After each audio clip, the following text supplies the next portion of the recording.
This is Catalyst and Company. Catalyst and Company, where we're catalysts in each other's lives as well as our own, and hopefully we become the artists we've always wanted to be and reach the levels we've always wanted to reach. I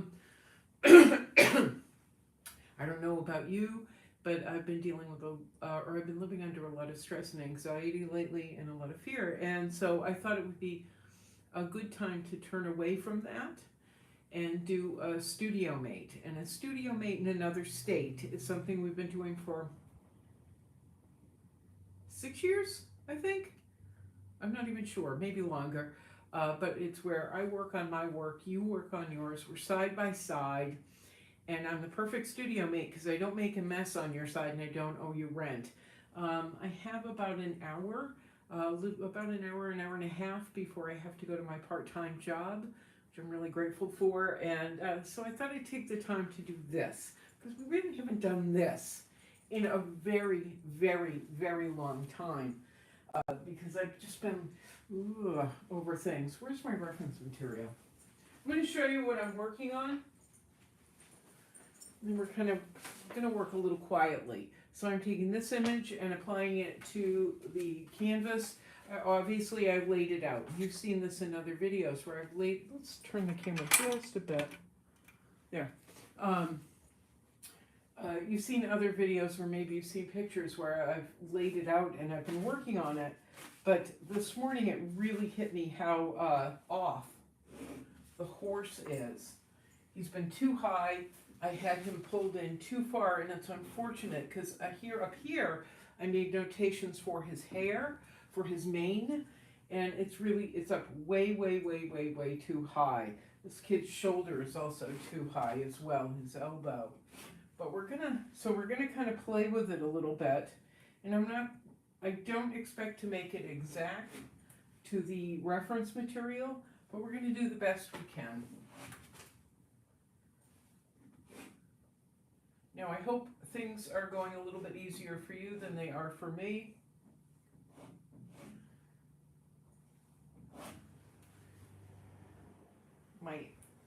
I've just had my heart in my throat for a long, long time. And it's made it pretty impossible to focus. I keep painting, but it's like, can everything just settle down already?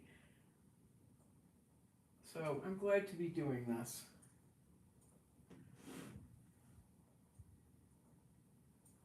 Yeah, a lot of stuff has happened that I don't share online because it just gets tiring. It just gets so tiring.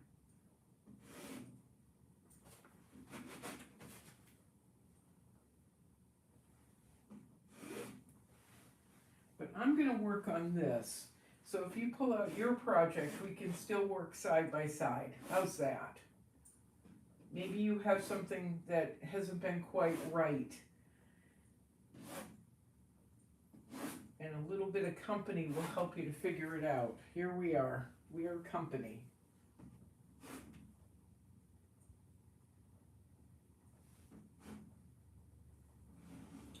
Yeah, I hit his buttons too low. There's a lot that's off about this, but I can kind of fudge most of it. Condense it and twist it and just make it work. Made his buttons too low. When I initially laid it out in aerosol, it's still not right. He feels terribly wrong.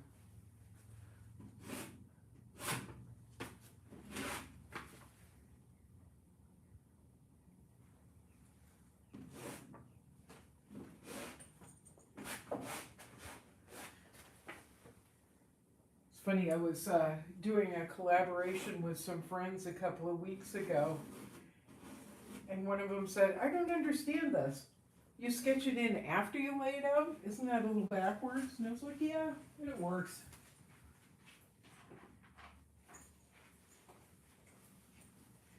So this painting is part of what I'm calling the Blue Boy series.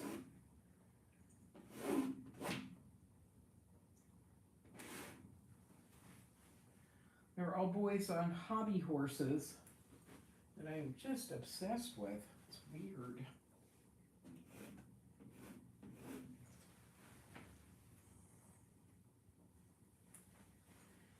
I have friends that tease me about this because I have, this is either number 6 or number 7, could be number 8, I'm not sure, of these images of boys around the turn of the last century on hobby horses. I cannot explain why I do it, but why did Monet paint haystacks? Let's see this again. There. Keep it feeling betterer.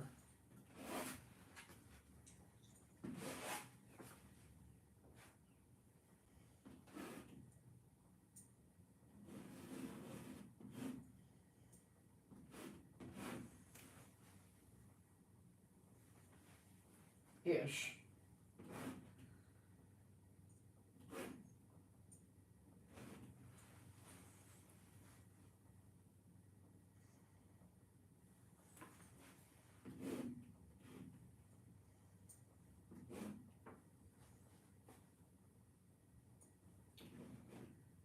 Let me see his little mouth. Okay.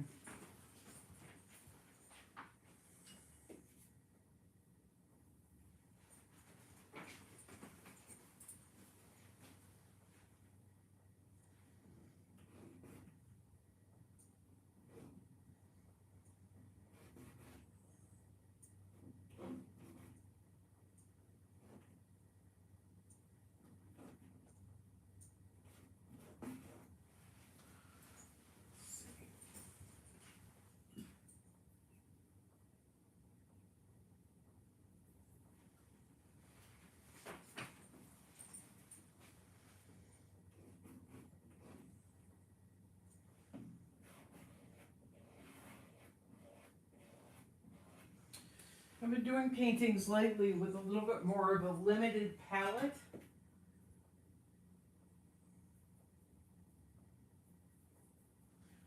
A couple of different whites and mainly blue. However, in this one I've added teal, as you can see. Teal at least in aerosol. And I was thinking about not keeping the teal, but I like it, so it's staying.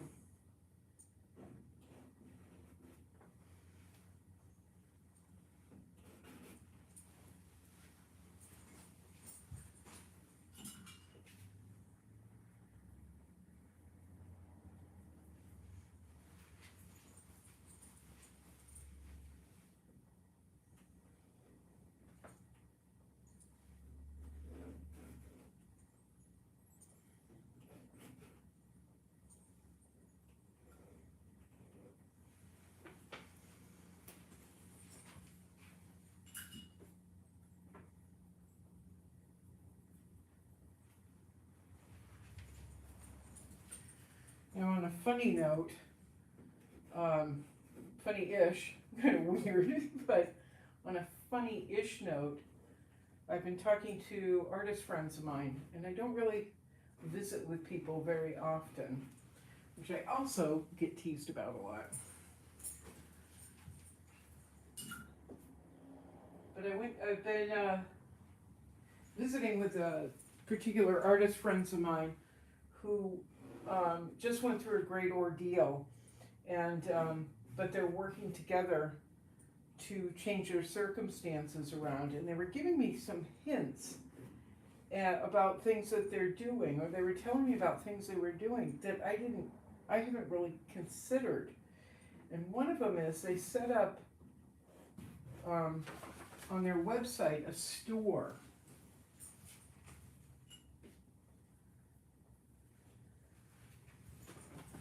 A store where you can buy t-shirts and things. And I have TeePublic, and I've been okay with TeePublic, but I recently, when they told me about people being able to purchase items through their website, I went online, which is done by Wix. I'll be right back.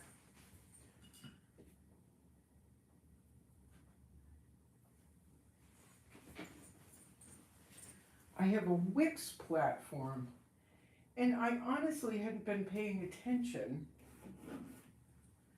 but apparently I can set up a store and have images of my work printed through a Wix affiliate.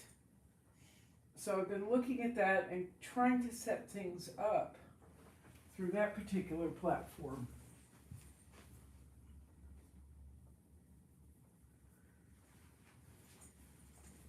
It is, however, very time consuming and a little clunky because I have so much work that could be bought as posters and prints and sweatshirts and things. On Wix, you've got to go through and individually pick out each item and apply the image. So I'm not sure how I'm going to utilize it. Whereas TeePublic is so easy. TeePublic is just so incredibly easy for me to use.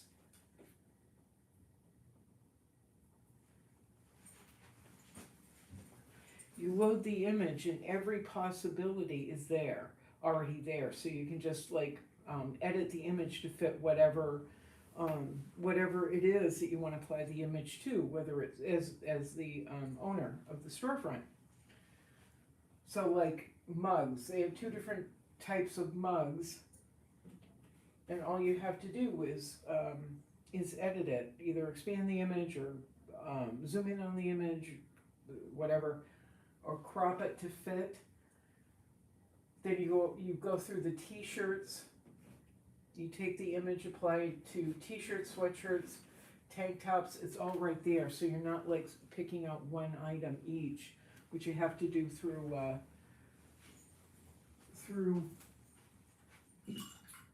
Wix.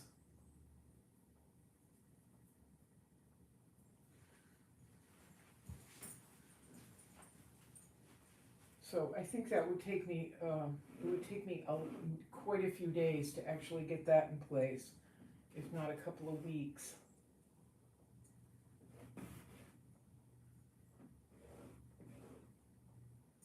But it was really cool. It was really cool to find that. I may just upload images that are specific to my website, so you can buy a couple of products like beanies with things that I've handwritten, like I am an artist. Have it embroidered on a beanie. I think that's pretty cool, and that's something you can't get on TeePublic.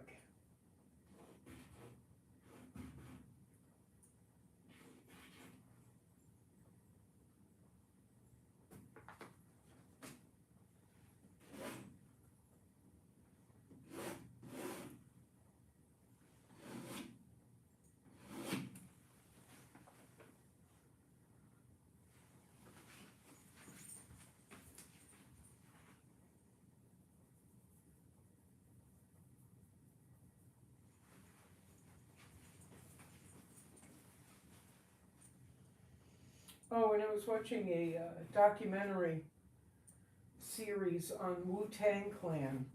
It's on Amazon.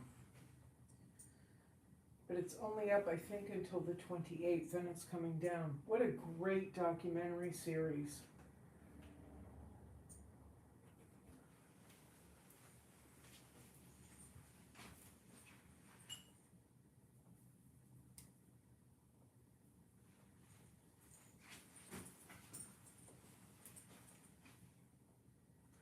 I really felt it in my heart when they were talking about the freedom they had once they really took off. Because these guys came from, you know, the projects in New York or in Staten Island.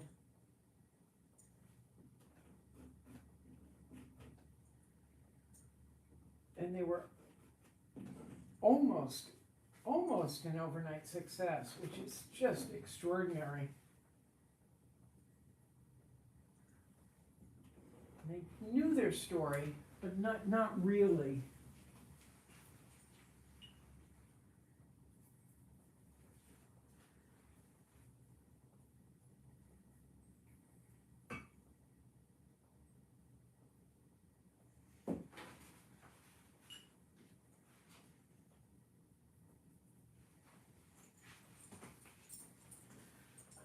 But the documentary doesn't just talk about the Wu-Tang, it's the individual artists are, you know, old footage is shown and new footage is shown, and they talk about, you know, what happened to Wu-Tang,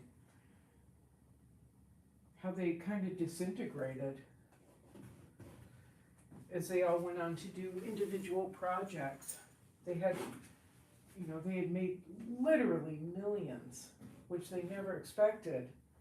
And then individually they wanted to do their own projects, and the group started to fall apart.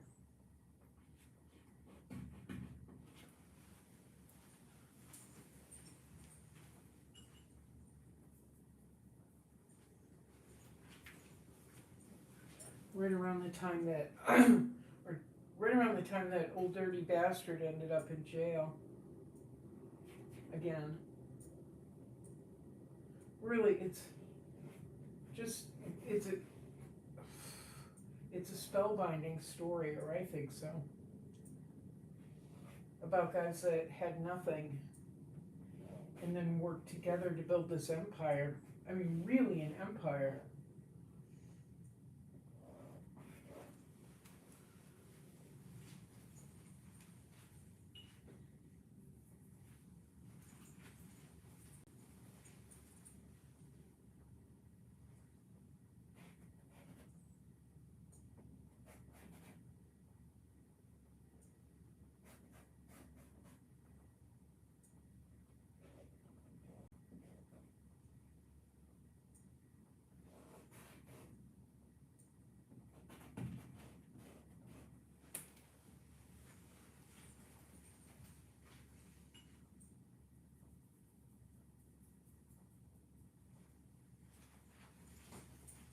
They went from young men living in an extreme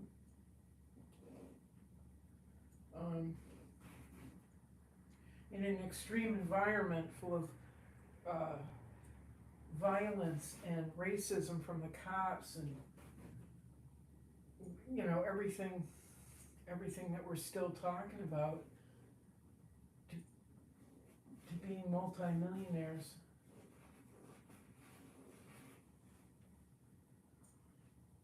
And living out their dreams for a little while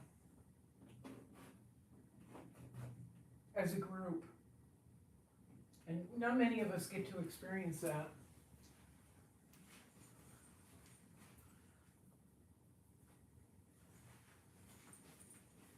You know, working together with a group. So if you get a chance, it's of Mics and Men, M-I-C-S, Mics and Men, Wu-Tang.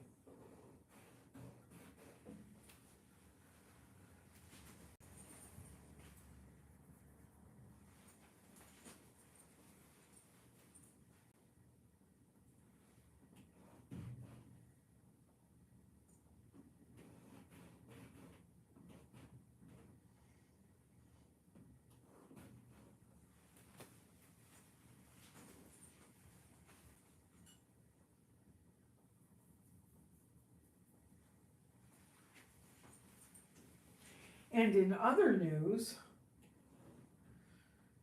my favorite sad bastard, which is my phrase of the week, my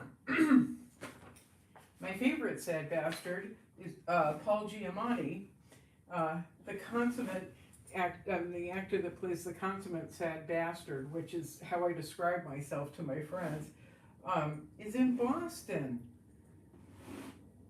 filming something or other. If I were up north, I would be stalking him.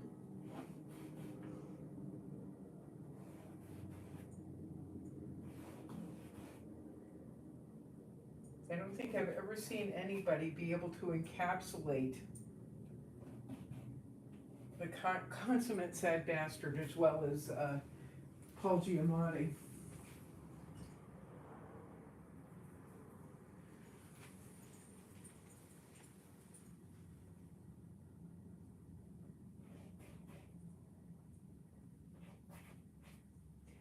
watch him act, and I oftentimes forget, because of his ability to really understand people that are living through difficult situations, I forget that's not who he is, really.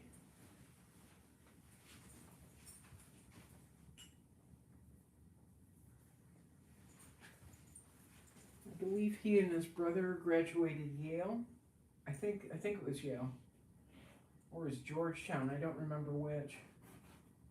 Anyway, they graduated from somewhere. He and his brother both are actors, both have master's degrees.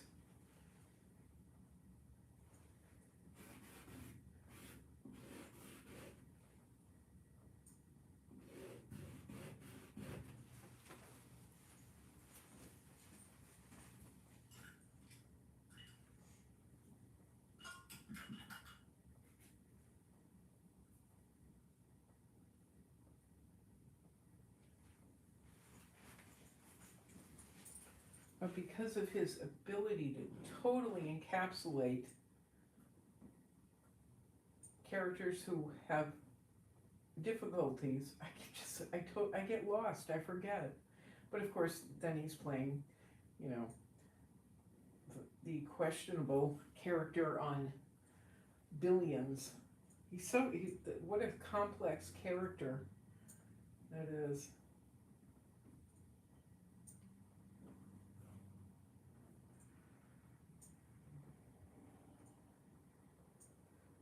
Like Justin Bateman on Ozarks. You just, please do the right thing. Don't be an ass.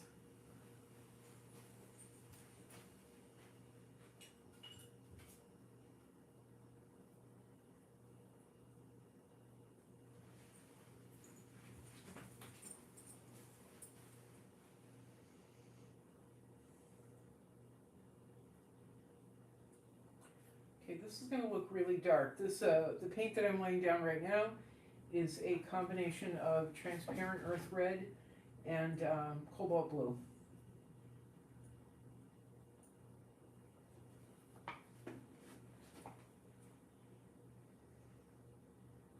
Working with a limited palette, the past few paintings, it's been cobalt blue, titanium buff, titanium white, transparent earth red,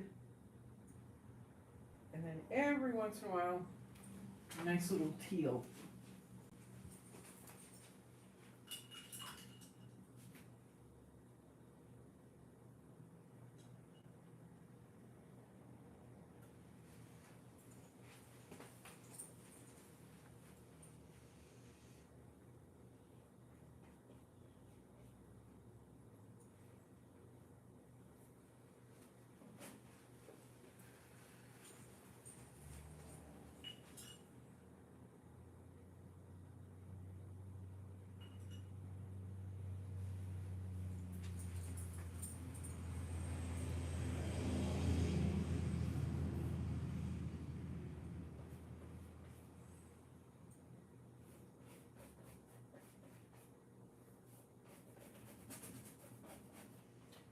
I'm glad we're doing this. Just glad we're visiting.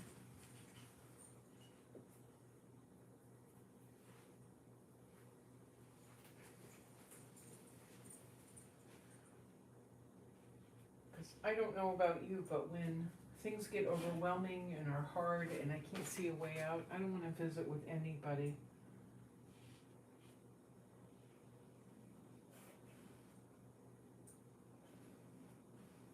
I think Studio Mate is a nice alternative.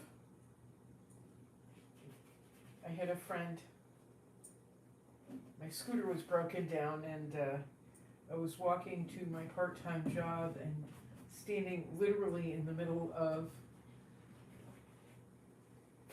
4 or 5 lanes of traffic on a median, waiting to cross the street and just looking at all these Mercedes-Benz go by.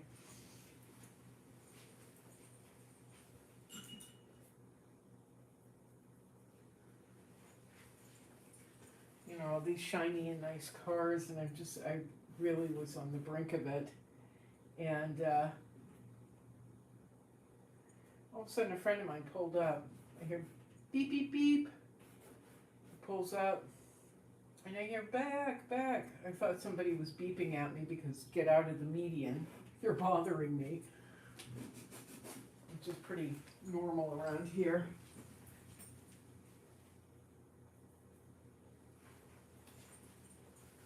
People are pretty entitled sometimes around here.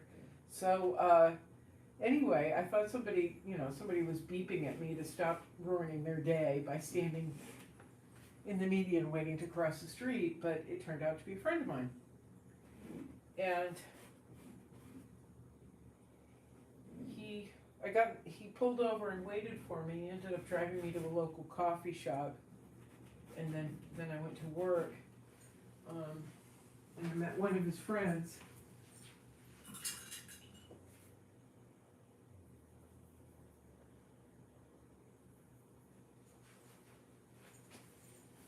But he says to me on the way, he goes back, you really gotta reach out to people more. You've got to socialize.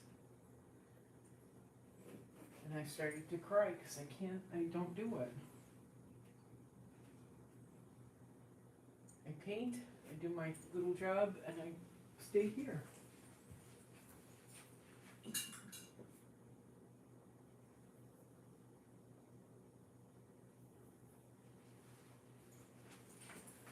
I do social media, I paint, I go to bed. It's a pretty solitary life. So I started to cry. But today, we're working together. Today we're all working together, at least in this video.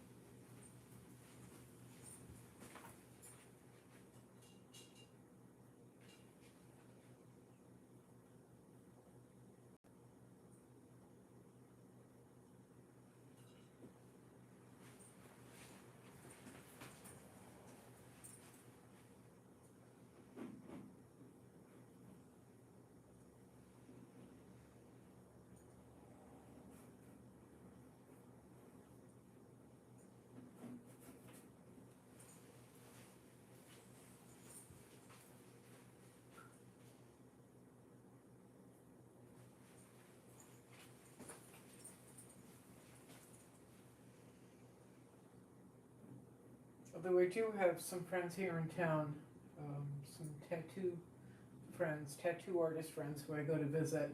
We joke about, I've just taken to calling myself the sad bastard when I walk in the door because it's true.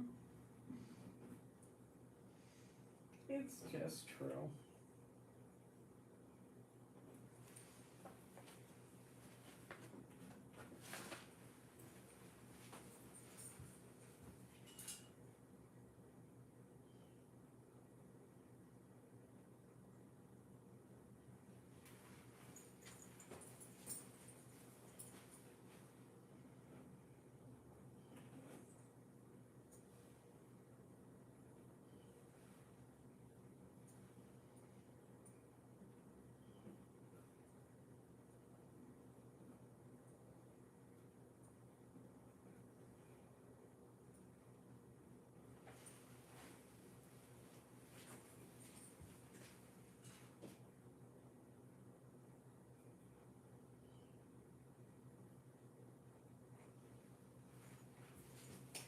So I've noticed a pattern in these horses, these hobby horses. If you go to my website or go through my Instagram, you notice repetitive patterns in the horses. A lot of them have these odd little dots painted on them. Some of the boys that I painted are on the exact same horse. So it must have been a popular photo studio. And then some of them just have a variation of the horse with the dots on it.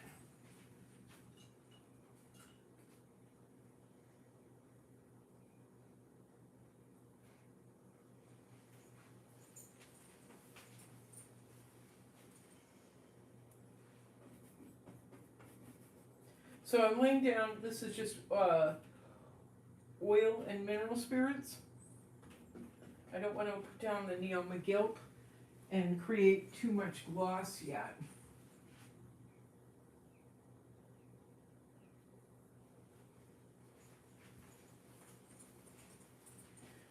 I'm thinking a lot lately about cousins that I have. I haven't seen them in decades. One of them, Tom, is he's a professional artist. He's done pretty well for himself. He's done work for Bill Gates and a bunch of other people, a bunch of other famous people. I don't know why. They've been popping in my head lately.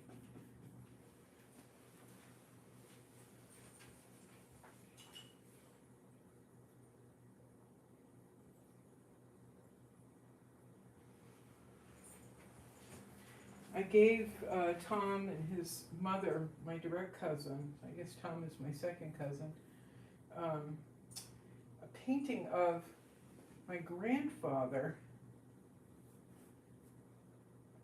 from, I don't know how many years ago, maybe the 40s. And when I originally painted it, all I could have was oil and mineral spirits.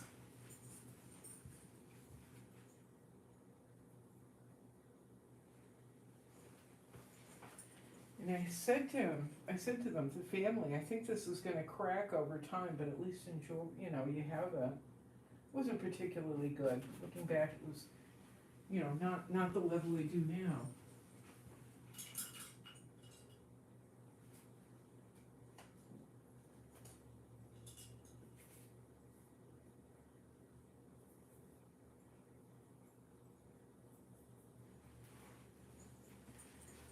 So it was just oil paint, mineral spirits on canvas, and I thought for sure it would crack. Because I was just teaching myself to paint. I was taking art classes, but the painting teacher wasn't teaching us anything.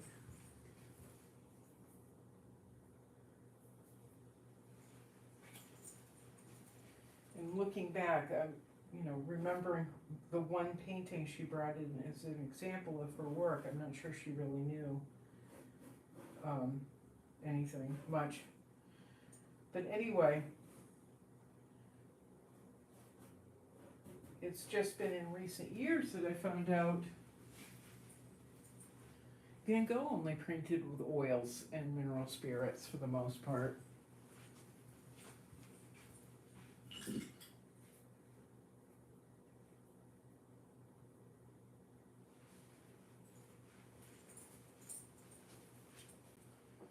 How wild is that?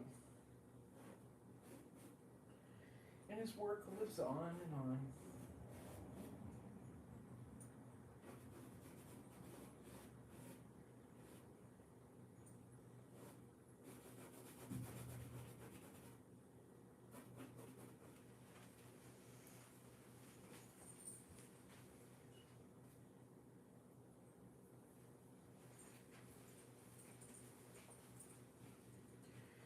Right, so now I'm using transparent earth red and mineral spirits.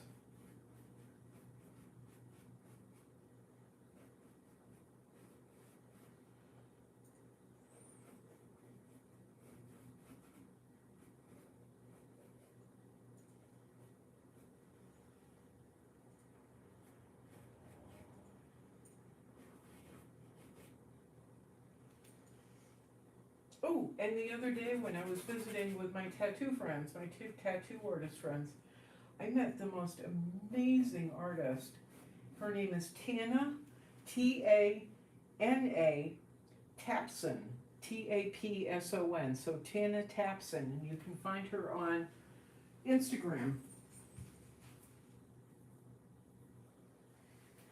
She's a realist painter, but it's actually like hyperrealism, even though she doesn't like to say that. It is hyperrealism, or describe her work that way. She paints coins and machinery and things, and she's extraordinary.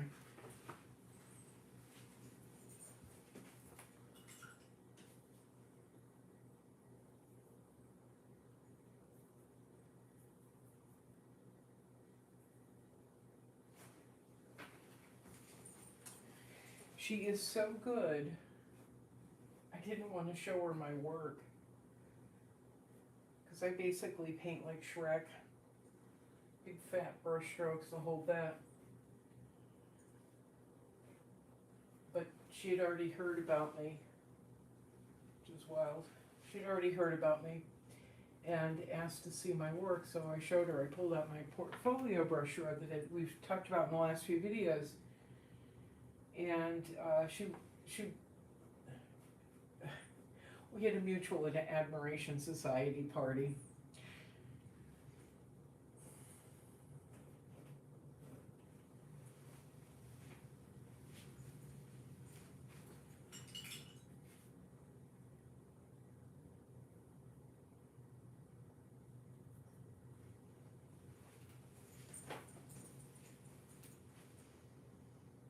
She kept saying to me, looking at me and saying, God, you're the real deal. You are the real deal. And that just, having a tough day, so that really lifted me.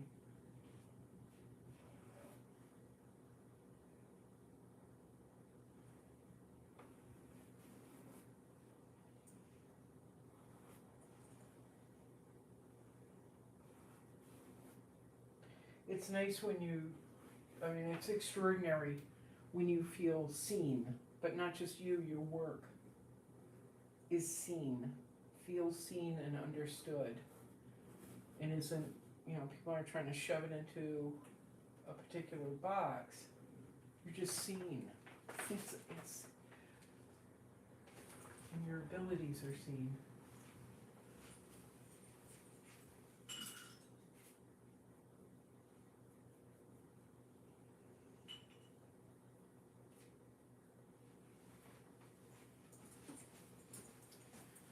Especially by someone with really extraordinary talent. And she's not egotistical about it. She's just like, bah, bah, bah. Really funny.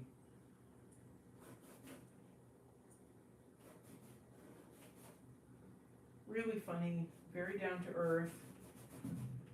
I think we're on the same crazy wavelength.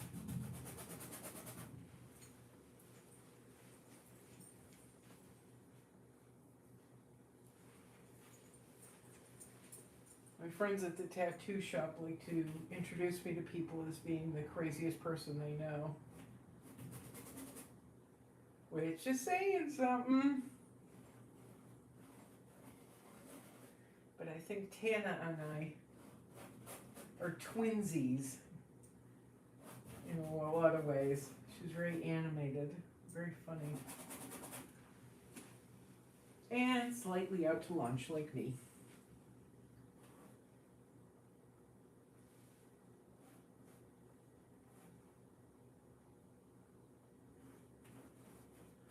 Tana was born in Detroit and now lives here in Sarasota.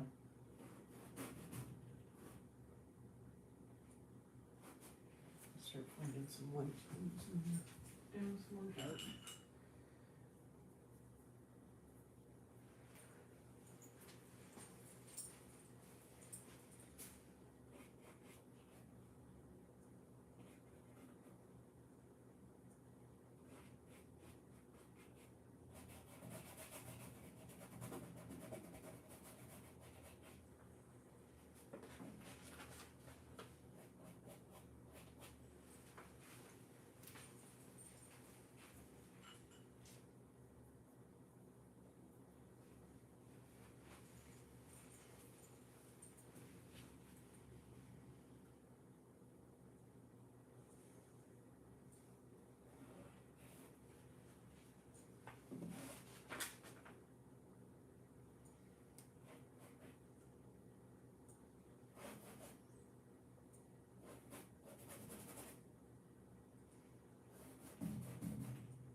It's almost 2 o'clock. I know I have to eat something.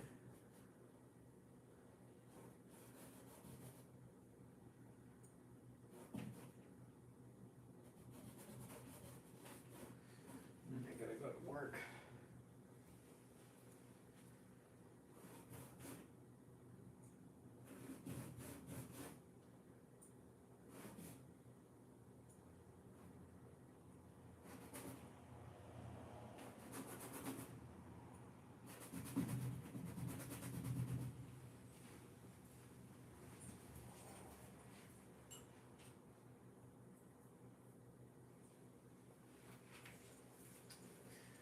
Going into work for a friend of mine that I've been working for a couple months now, a few months. And, you know, I think in some of my videos way long ago, I used to talk about working for horrible people. I have to tell you, I'm working for this kid that's nice to me and smart and says please and thank you and tries to make things work. He finds a way to pull the best out of people.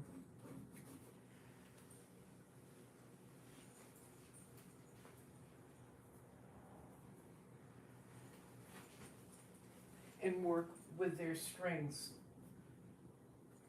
instead of trying to hammer them into a box. It's really extraordinary. 30 years old and he's figured out how to be a decent human being, unlike a lot of people I've worked for who are much older. It's just nice. He takes really good care of me, and he realizes, he understands I've been through so much. I'm pretty broken at times. So he just treats me with kindness. And sometimes he buys me a sandwich.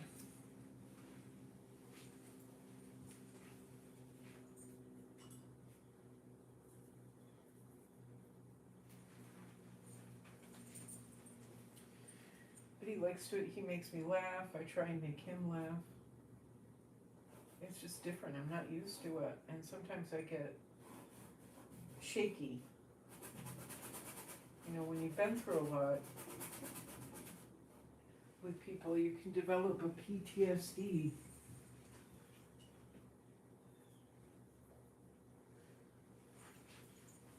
Which I have been diagnosed with PTSD from just being around awful people and having things happen over and over again. And but he's good about it. He recognizes when I'm struggling. And he's just good to me. He's good to me. How many times in our lives do we get to say that? Okay, so I'm going to put in the hind end of the horsey.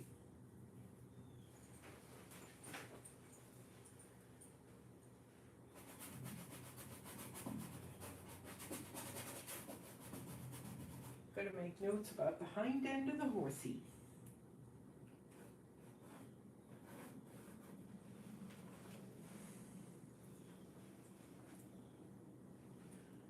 This, actually, it's too high.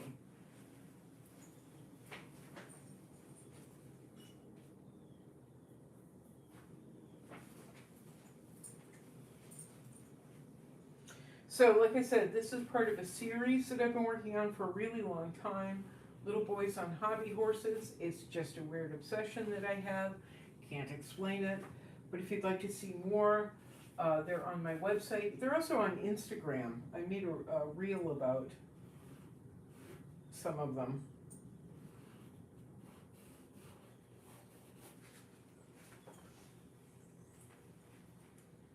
Maybe all of them. I'm not really sure.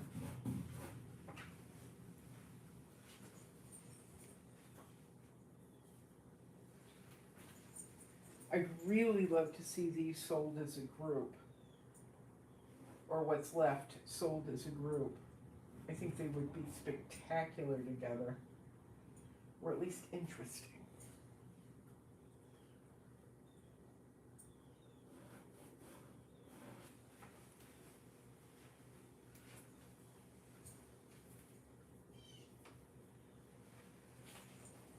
Oh, which reminds me, one of my guys, um,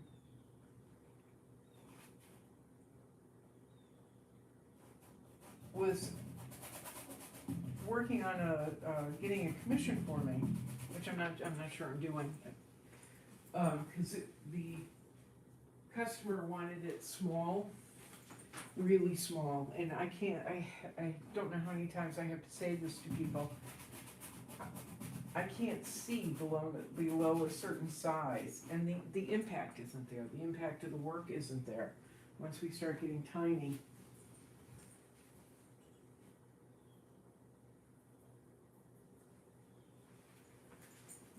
I have to keep repeating myself on that one, but umpteen people. I didn't mean anything, just all kinds of people who want me to work smaller. The reality is I can't see, and also it doesn't lend the size. Once we get below one of these canvases, like let's say 24 by 30, once we get down to just one of these canvases, it doesn't work well. It doesn't lend itself well to the impact that people want my work to have, that they expect from my work. But regardless, we were standing and talking, and he said something. He looked at me and he goes, "I think I know how to sell your artwork now." And I'm like, "Really?" Or at least some of it. And I said, "How?" And he goes, "This is how I'm going to describe it. Taking your taking your awkward family photos and, oh no, I came up with this. Taking your awkward family photos and making their poses more palatable."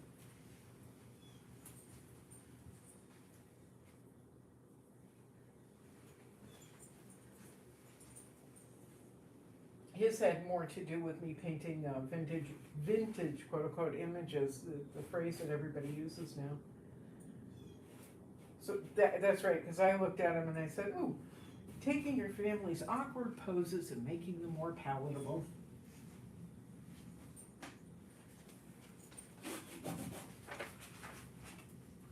There we go. Horsey is moving along now.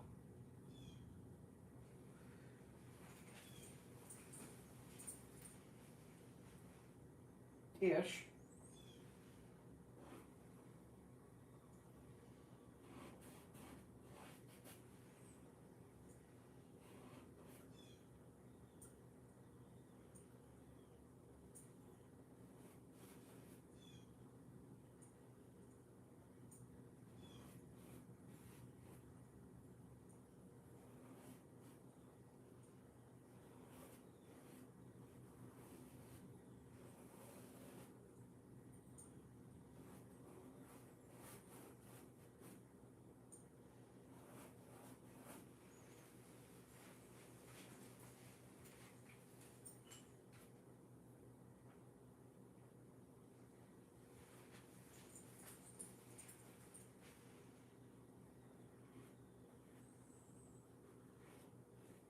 Now I'm thinking about my cousin Tom. I hope he's doing well. It looks like he is. Brewster, New York.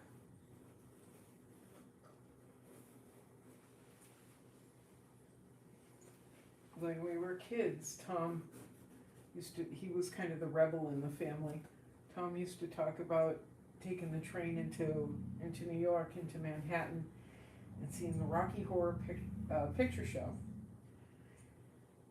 And he introduced me to the Rocky Horror Picture Show, which Tim Curry, as Frankenfurter, became an obsession of mine.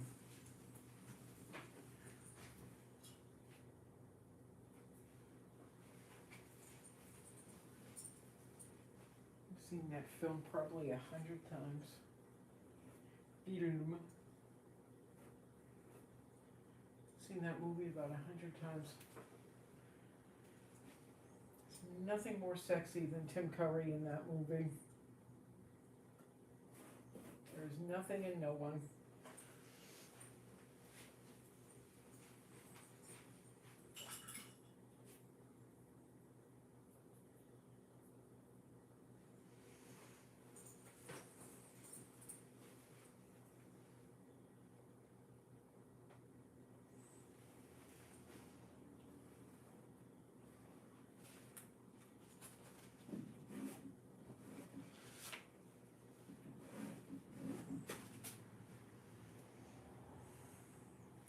So as you can see, there's a lot of repositioning when I'm painting. Refiguring how things should be.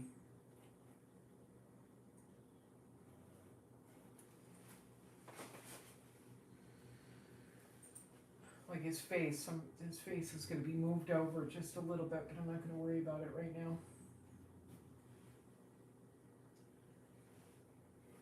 I'm going to get some of the larger issues taken care of.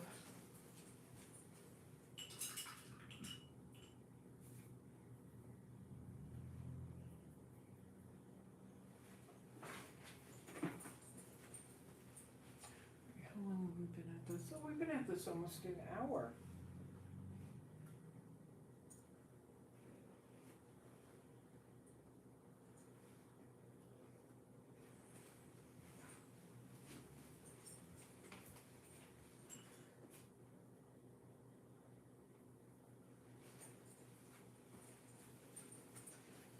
I hope your project is going well, and I really hope life is going well for you. It's a very weird time.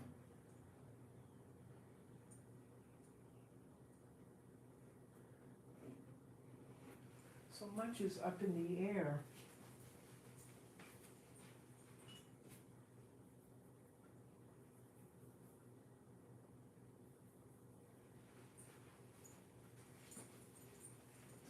I don't know about you, but sometimes I feel like I'm free falling into an abyss. Let's hope you don't feel that way. Because that wouldn't be good.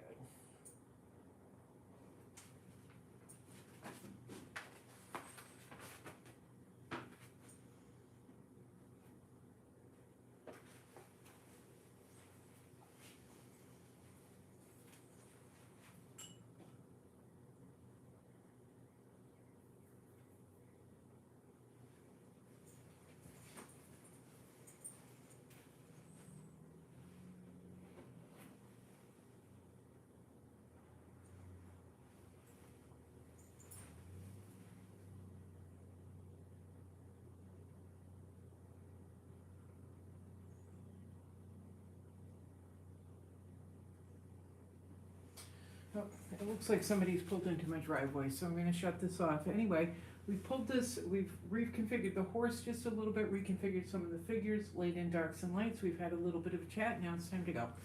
All right, ciao. Thanks for joining me on Beck Lane. This is Catalyst and Company with Studio Mate in another state. And we'll see you again soon. Boink.